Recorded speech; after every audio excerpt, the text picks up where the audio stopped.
देखो इस हफ्ते बहुत सारी न्यूज आई हैं। कोई ऐसे कोलैबोरेशंस अनाउंस कर रहा है जिसकी वजह से बॉक्स ऑफिस पे तहलका मचने वाला है। कोई अपनी बेहतरीन मार्केट से हाइप क्रिएट करना चाह रहा है और कोई अपने रियल प्लॉट को, रियल इंटेंशंस को ट्रेलर में दिखाना ही नहीं चाहता और कोई एक ऐसा ड्रीम प्रोजेक्ट लेके आ रहा है जिसकी वजह से वो एक रीजनल सिनेमा को ग्लोबल लेवल पे ले जाने वाला है। तो हेलो, मैं हूं सत्यम और आज हम इन्हीं ट्रेलर्स और न्यूज पे बात करने वाले हैं, जहां पे मैं कुछ आपको ऐसे डिटेल्स के बारे में बताने वाला हूं जिसको आपने हो सकता है मिस कर दी हो। तो वीडियो आखिरी तक जरूर देखना।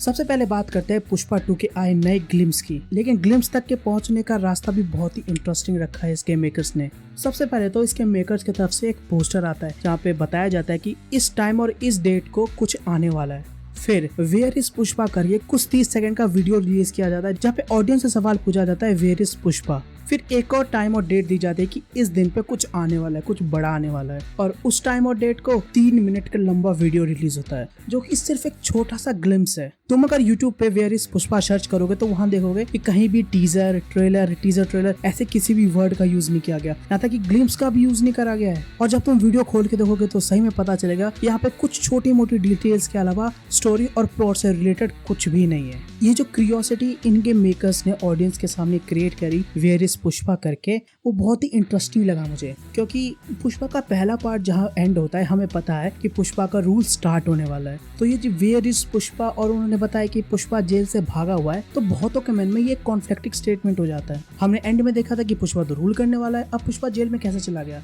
तो ये जो क्वेश्चन देख के ऑडियंस की क्यूरियोसिटी बढ़ाई है, ये एक मास्टर मूव है। वीडियो की शुरुआत होती है 2004 तिरुपति से, जहाँ से हमें ये पता चल जाता है कि इसमें एक टाइम जंप होने वाला है, क्योंकि पुष्पा का पहला पार्ट 1900s में बेस्ड था। तो इसकी पॉसिबिलिटी बहुत ज्यादा है कि ये वीडियो हो सकता है मूवी के बीच का पार्ट हो, या फिर एंड का पार्ट हो, या मूवी का पार्ट हो ही नहीं। वीडियो में आगे पुष्पा की मौत की खबर हर जगह फैल जाती है और देखने में ऐसा लगता है कि इसकी मौत के खबर को बहुत ज्यादा जोर दिया जा रहा है। लोगों में कुछ ज्यादा ही फैलाने की कोशिश कर रहे होते हैं। हम इस चीज को समझ ही रहे होते हैं, तब आता है इस पूरे ट्रेलर का मेरा सबसे फेवरेट शॉट। वो शॉट आपको याद ही होगा कि टीवी में एक जर्नलिस्ट की रिपोर्टिंग दिखाई जा रही है, तभी उस पर डंडा लगता है, टीवी टूटा, कैमरा पीछे आता है, तो पता चलता है कि उसी टीवी के पास खड़ी वही जर्नलिस्ट रिपोर्ट कर रही है।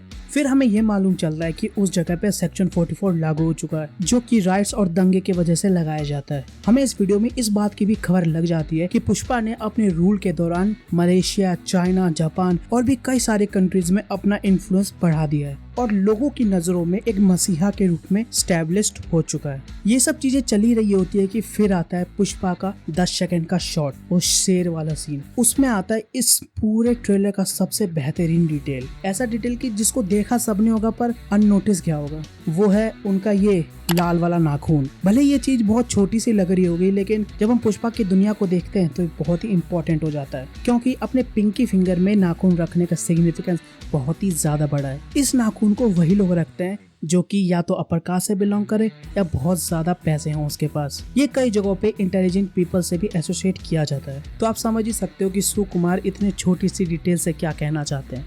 अब चलते हैं YRF के स्पाई यूनिवर्स की तरफ। इन्होंने भी इस हफ्ते में बहुत सारे बम गिराए हैं। इन्होंने टाइगर 3 के बाद आने वाले दोनों मूवीज के डायरेक्टर को अनाउंस कर दिया। वॉर 2 को डायरेक्ट करने वाले अयान मुखर्जी, टाइगर वर्सेस पठान वाली मूवी को डायरेक्ट करेंगे सिद्धार्थ आनंद। देखो सिद्धार्थ आनंद पे तो किसी को शक नहीं है, लेकिन अयान मुखर्जी को लेके मार्केट में बहुत ही मिक्स रिएक्शन चल रहे हैं। कुछ लोगों को लगता है कि वो एक्शन मूवीज नहीं बना सकते सिर्फ इस चीज को लेकर कि उनकी फिल्म ब्रह्मास्त्र पे शिवा बहुत बार बोला गया था, और दूसरे लोग को इसका अपोजिट लगता है। मैं दूसरे लोग वाले कैटेगरी में बिलोंग करता हूँ, क्योंकि अगर आपने ब्रह्मास्त्र देख रखी है आपको याद ही होगा कि उसका इंटरवल ब्लॉक कितना ज्यादा पावरफुल था, और इंटरवल से पहले भी वो कार चेस सीक्वेंस जो होती है वो कितने बेहतरीन तरीके से कोरियोग्राफ और उसके पीछे का म्यूजिक, ये सब मिलके कितना बढ़िया एनवायरनमेंट क्रिएट करते हैं। उसके बाद शिवा का अपना पावर यूज करना, ये सब चीजें सिर्फ यही बताते कि अयान के अंदर एज अ एक्शन डायरेक्टर कितना ज्यादा पोटेंशियल है, और एक पल के लिए किसी और डायरेक्टर के नजरिए से स्पाई यूनिवर्स को देखना भी थोड़ा फ्रेश होगा। इसके बाद इन्होंने एक और न्यूज रिलीज करी जो कि मुझे लगता है नहीं करते तो ज्यादा बेहतर था। इन्होंने टाइगर 3 के पोस्ट क्रेडिट वाले सीन में क्या होने वाला है वही बता दिया। उसमें ऋतिक जी आएंगे और वॉर 2 को सेटअप करेंगे। यार मुझे एक बात बताओ कि फिल्म के अंदर किस किस का कैमियो होने वाला है और कौन पोस्ट क्रेडिट में आने वाला है, इन सब चीजों को छुपा के रखना चाहिए ना, तभी तो थिएटर में जो रिएक्शन होगा वो ज्यादा बढ़िया होगा। लेकिन हमारे बॉलीवुड वाले किसी और तरीके से ही खेलते हैं। तो तुम ही एक बार सोचो कि जब हम टाइगर 3 के पोस्ट क्रेडिट के लिए इंतजार कर रहे होते हैं और हमें नहीं पता इसमें पठान आने वाला है या कबीर, तो वो जो एक एंटिसिपेशन बिल्ट होती है ना, तो उसके बाद जो कबीर हमें दिखता स्क्रीन पे, उसकी एनर्जी और अब जब हमें पता है कि कबीर आने वाला है वो वाली एनर्जी, दोनों में मुझे जमीन आसमान का फर्क दिखता है। तुम्हें क्या लगता है नीचे कमेंट्स में बताओ। इसके बाद कास्टिंग की एक इतनी बड़ी रूमर निकल के आई है जिससे मुझे YRF स्पाई यूनिवर्स की तरफ से एक और 1000 करोड़ मूवी दिख रही है। ये रूमर है वॉर 2 के लिए, जिसके अंदर ऐसा कहा जा रहा है कि ऋतिक के साथ इसमें जूनियर NTR को भी कास्ट करा गया है। सारी एक्शन वैक्शन चीजें, जितनी भी चीजें तुम्हारे दिमाग में अभी ये कास्टिंग सुन के पनपी है, इसको साइड रखो। सिर्फ इतना सोचो कि क्या बेहतर होगा जब बड़े पर्दे पे जूनियर NTR और ऋतिक जैसे डांसर्स के बीच में एक डांस मुकाबला देखने को मिलेगा। तुम्हारा पता नहीं, सिर्फ इसी डांस बैटल को देखने के लिए या फिर साथ में इनको नाचते हुए देखने के लिए मैं पैसे देने के लिए तैयार हूँ। भाई अगर ये रूमर झूठी निकलेगा ना, तो भाई किसी का दिल टूटे ना टूटे, मेरा दिमाग जरूर खराब हो जाएगा। चलो ये सब रही बात की बात। मैं तुमसे एक क्वेश्चन पूछता हूँ, उसका जवाब मुझे कमेंट्स में जरूर बताना। देखो, अगर क्या हो कि टाइगर वर्सेस पठान वाली मूवी में जो सिविल वॉर होने वाली है, उसके पीछे का मास्टरमाइंड अगर जूनियर NTR को रख दिया जाए, किसी वजह से जोया का कत्ल हो जाए और उसका इल्जाम पठान पे आ जाए, जिसके वजह से टाइगर और पठान के बीच में कॉन्फ्लिक्ट आ जाए और उसका मास्टरमाइंड जूनियर NTR हो। तुम्हें क्या लगता है इस आइडिया के बारे में? नीचे कमेंट्स में बताओ। अब चलते हैं हॉलीवुड की एक ऐसी फिल्म की तरफ जो कि 21 जून को क्रिस्टोफर नोलन के ओपनहाइमर से टक्कर लेने वाली है, बारबी।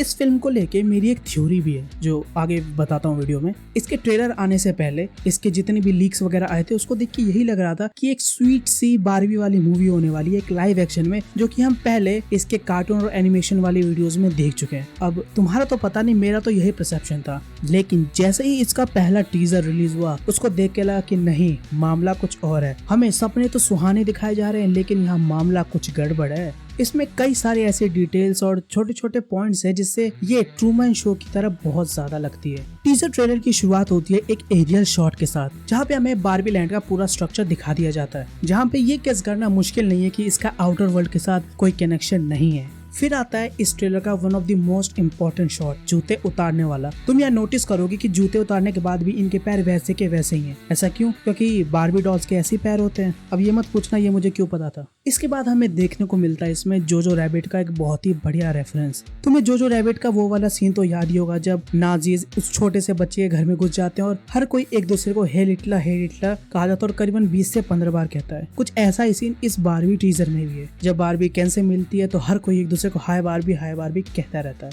जो कि एक बहुत ही बढ़िया एडिशन लगा। ये ट्रेलर जोजो रैबिट को रेफरेंस कर रहा था और इसका पहला ट्रेलर 2001 स्पेस ओडिसी को। फिर हमारे बारबी के भाई साहब केन एक ऐसा डायलॉग मारते हैं जिससे ये कंफर्म हो जाता है कि ये मूवी बच्चे को तो बिल्कुल नहीं होने वाली।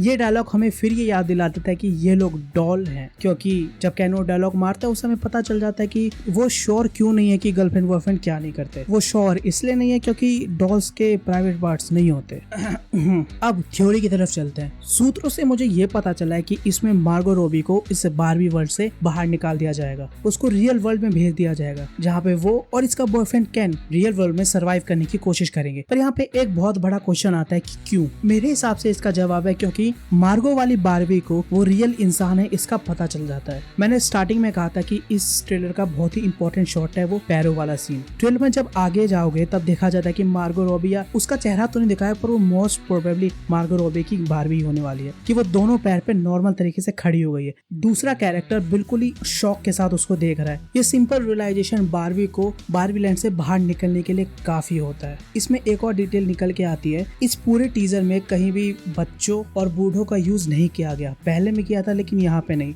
तो जब बारबी और जो इसके केन बॉयफ्रेंड है वो जब बूढ़े हो जाते हैं तो उनके साथ क्या करा जाता होगा? मुझे लग रहा है मूवी बहुत ही ज्यादा डार्क पाथ पे जाने वाली है। तुमको क्या लगता है? नीचे कमेंट्स में बताओ। तो आखिरकार अब बात करते हैं इस हफ्ते आए मेरे सबसे फेवरेट ट्रेलर की, आदू जीवितम द गोट लाइफ। अब यहाँ पे तुम गोट को ग्रेटेस्ट ऑफ ऑल टाइम नहीं समझ लेना, यहाँ पे गोट का मतलब बकरी है। और ऐसा क्यों?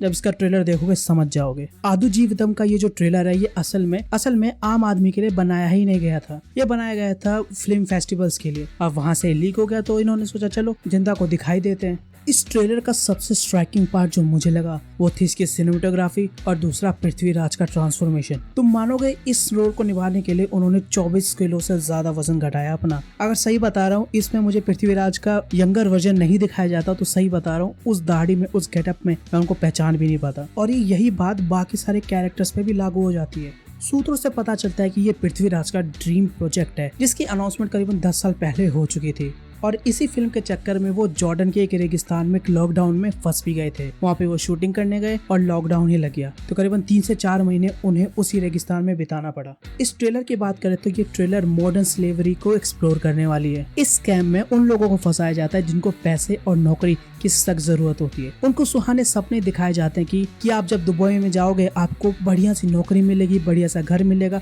अच्छा रहन सहन और बढ़िया पैसा भी, और काम कुछ नहीं छोटा मोटा। लेकिन जब वो लोग वहाँ पहुँचते हैं उनसे उसका पासपोर्ट छीन लिया जाता है, पैसे बहुत कम दिए जाते हैं और उनसे लेबर बहुत ही ज्यादा कराया जाता है। इतना ज्यादा कि वहाँ पे उनको स्लेव कहना ज्यादा परफेक्ट वर्ड होगा। फिल्म बेस्ड होने वाली है एक बेस्ट सेलिंग नॉवल के ऊपर, गुड डेज, जो कि एक सच्ची घटना को बयान करता है जहाँ पे एक आदमी को दुबई नौकरी के चक्कर में भेजा जाता है और वहाँ पे उसको सरवाइव करने के लिए बकरियों का चरवाहा बनना पड़ता है। इस ट्रेलर के अंदर सिर्फ एक प्रॉपर डायलॉग है जो इसकी थीम को अच्छे से बयान कर देता है, must walk till die, survival. आप एक ऐसे माहौल में बचने की कोशिश कर रहे हो जहाँ पे अगर भागने की कोशिश करी तो वो लोग आपका टांग तोड़ देते हैं, अगर पानी लेने की कोशिश करी तो वो लोग गोली मार देते हैं, और इतना ज्यादा हार्श एनवायरनमेंट जहाँ पे आप एक पल जिंदा और दूसरे पल नहीं। तो सोच ही सकते हो ये डायलॉग कितना ज्यादा मायने रखता है। ये ट्रेलर 3 मिनट से ज्यादा लंबा है और ऐसे सीक्वेंसेस के साथ भरा पड़ा है जो आपके पूरे मन को झंझोर के रख देगा। जैसे एक सीन में होता है कि ये अपने भेड़ों को कहीं लेके जा रहा है और तभी ओले गिरना स्टार्ट हो जाता है और उसके बाद बचने के लिए सिर्फ एक चादर है। एक और सीन में ये खड़ा है कड़कती धूप में और बहुत तेज आंधी चल रही है। ये सब तो बहुत ज्यादा गट रेंचिंग था ही, लेकिन इसका लास्ट सीन, इस फिल्म का नाम द गोट लाइफ क्यों रखा गया वो साफ साफ समझा देता है। पूरे ट्रेलर में आपको दिखाया जाएगा कि मेन कैरेक्टर सिर्फ रेगिस्तान में घूम रहा है, इतनी मुश्किलों में भी सरवाइव करने की कोशिश कर रहा है, और जब लास्ट में उसको पानी मिलता है तो वो किस में से पीता है, जिसमें से भेड़ें पी रही होती हैं। तो शॉट देखोगे एक पृथ्वीराज भी उसमें से पानी पी रहा है, भेड़ भी पानी पी रहा है और फिर ऊपर लिखा आता है द गोट लाइफ, मतलब भेड़ बकरियों जैसी जिंदगी हो गई है। और वो सिंपल सा सीन बहुत ज्यादा हिट करता है कि आप इस फिल्म के बारे में, वो इंसान कैसे इन चीजों से गुजरा होगा,